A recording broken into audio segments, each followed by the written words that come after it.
Assalamualaikum warahmatullahi wabarakatuh. Nama saya Dinar Silki Azizah dari Prodi D3 Teknik Laboratorium Medik semester 3. Pada presentasi kali ini, saya akan menjelaskan tentang analisis jurnal yang berjudul Pola Jumlah Trombosit Penderita Dewasa Terinfeksi Virus Dengue di RSUD Dr. Sutomo, Surabaya. Pengertian dengue fever atau DF.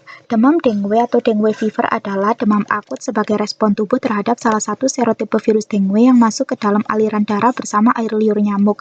Dengue fever atau DF adalah penyakit demam akut selama 2-7 hari dengan 2 atau lebih manifestasi klinis sebagai berikut, yaitu nyeri kepala, nyeri perut, mual, muntah, nyeri retroorbital mialgia, atralgia, ruam kulit, hepatomegali, manifestasi perdarahan, dan leukopenia.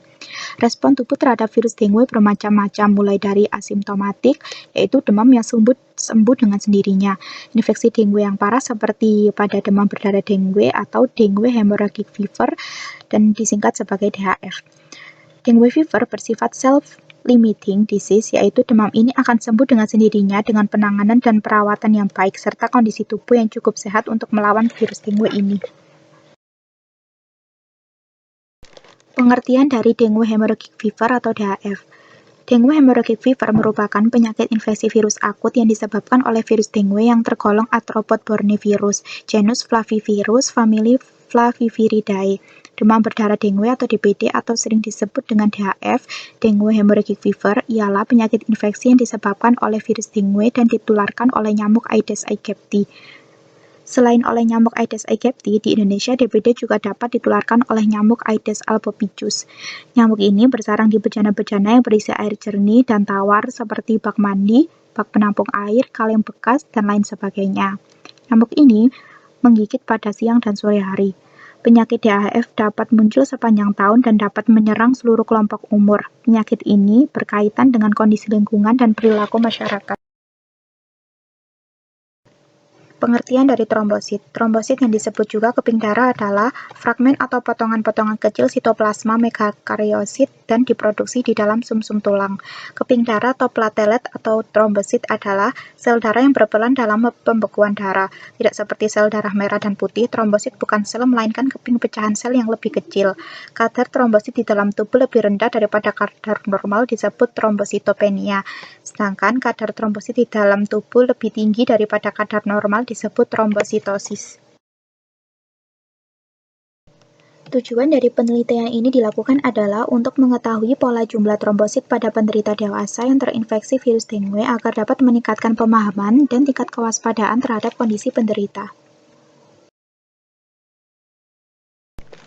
Metode penelitian ini adalah penelitian analitik observasional dengan desain retrospektif, yaitu menganalisis data yang diperoleh dari rekam medik pusat RSUD Dr. Sutomo, Surabaya pada rentang Januari 2017 hingga Desember 2018.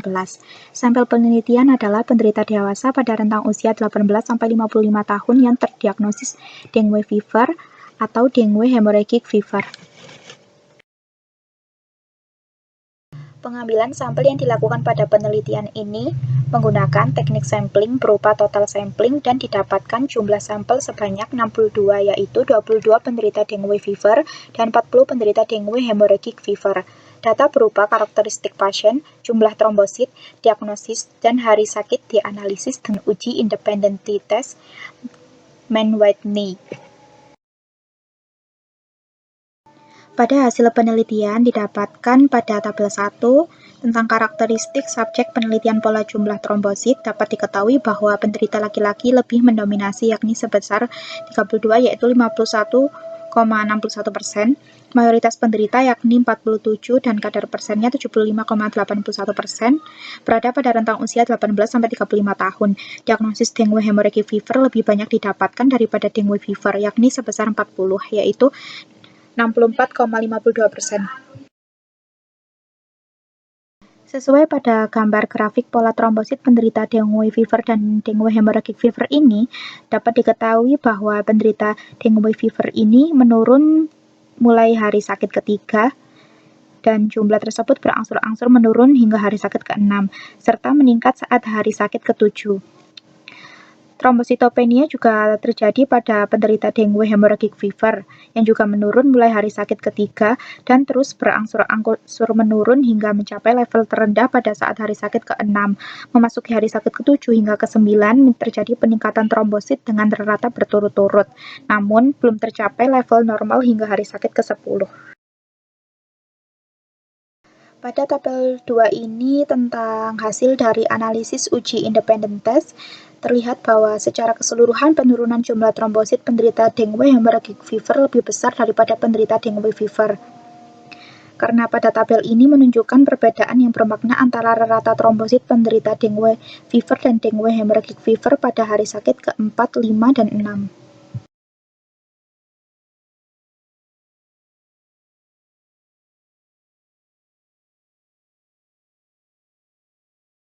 Pembahasan. Penelitian ini menyertakan 62 sampel yang terdiri dari penderita laki-laki 32 orang yaitu 51,61% dan penderita perempuan 30 yaitu 48,39%. Namun tidak didapatkan perbedaan jumlah yang bermakna antara keduanya. Insiden infeksi virus dengue yang tinggi pada jenis kelamin laki-laki kemungkinan disebabkan oleh besarnya paparan Aedes aegypti. Hal ini juga didukung oleh adanya budaya Asia yang menunjukkan bahwa pria menghabiskan lebih banyak waktu di luar rumah daripada wanita. Mayoritas penderita dengue fever dan dengue hemorrhagic fever berada pada rentang usia 18-35 tahun. Penderita pada rentang usia tersebut kemungkinan mendapat infeksi virus dengue di tempat kerja, sekolah, atau saat bepergian ke suatu wilayah tertentu. Penurunan jumlah trombosit pada penderita dengue fever dan dengue hemorrhagic fever sudah di saat hari sakit ketiga dengan rata kurang dari 150.000 mikroliter. Penurunan lebih besar terjadi pada penderita dengue hemorrhagic fever, yaitu kurang dari 100.000 mikroliter. Meskipun berdasarkan uji independent test tidak ditemukan adanya perbedaan yang signifikan jika dibandingkan dengan penderita dengue fever. Trombositopenia yang biasa terjadi pada saat hari sakit ketiga hingga hari ke-8 saat sakit dapat disebabkan oleh karena peningkatan konsumsi platelet akibat disseminated intravascular coagulation. Selama fase awal infeksi virus dengue, sumsum tulang menunjukkan hiposelularitas dan penurunan maturasi megakariosit karena virus dengue dapat bereplikasi di sumsum tulang dan menghambat proliferasi sel progenitor hematopoietik sehingga derajat supresi sumsum tulang ini berkolerasi dengan manifestasi klinis penderita. Peningkatan jumlah trombosit pada penderita dengue fever maupun dengue hemorrhagic fever mulai terjadi saat hari sakit ke-7, namun belum mencapai rentang normal. Adanya penurunan kembali trombosit pada hari ke-8 dikarenakan jumlah sampel yang didapatkan hanya sebesar 1. Berdasarkan hal tersebut, diketahui bahwa level terendah jumlah trombosit pada penderita dewasa relatif muncul lebih terlambat. Penurunan suhu tubuh pada fase kritis dapat disertai peningkatan permeabilitas kapiler dan peningkatan kadar hematokrit. Leukopenia dan trombositopenia progresif biasanya mendahului kebocoran plasma yang biasanya berlangsung selama 24-48 jam, sehingga pemantauan intensif terhadap penderita perlu dilakukan.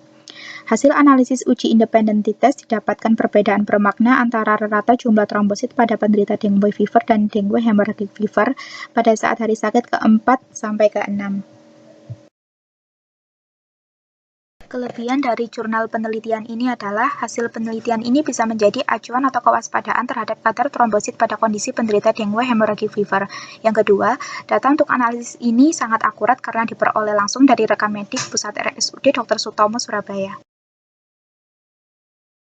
Namun kekurangan yang ada pada jurnal penelitian ini adalah yang pertama, pada penelitian tidak dilakukan dengan jumlah sampel yang besar. Yang kedua, penelitian tidak melakukan pemeriksaan darah lengkap yang rutin atau setiap hari, karena hal tersebut penting untuk mendapatkan jumlah sampel yang lebih konsisten dan hasil yang lebih akurat. Yang ketiga, hasil penelitian sesuai dengan judul namun kurang dijabarkan dengan jelas. Yang keempat, perbedaan hasil penelitian yang tidak signifikan pada uji independent test. Kesimpulan pada analisis jurnal penelitian ini adalah rata jumlah trombosit pada penderita dewasa dengan dengue fever dan dengue hemorrhagic fever didapatkan mengalami penurunan pada hari sakit ketiga hingga hari sakit ke-6. Kemudian mulai meningkat saat hari sakit ke-7, namun belum mencapai rentang normal. Terdapat perbedaan rata trombosit yang bermakna antara penderita dengue fever dan dengue hemorrhagic fever pada saat hari sakit ke-4, ke-5, dan ke-6. Sekian presentasi dari saya tentang analisis jurnal penelitian yang berjudul Pola Jumlah Trombosit Penderita Dewasa Terinfeksi Virus Dengue di RSUD Dr. Sutomo, Surabaya. Kurang lebihnya saya mohon maaf. Semoga materi pada presentasi ini membantu dan bermanfaat. Wassalamualaikum warahmatullahi wabarakatuh.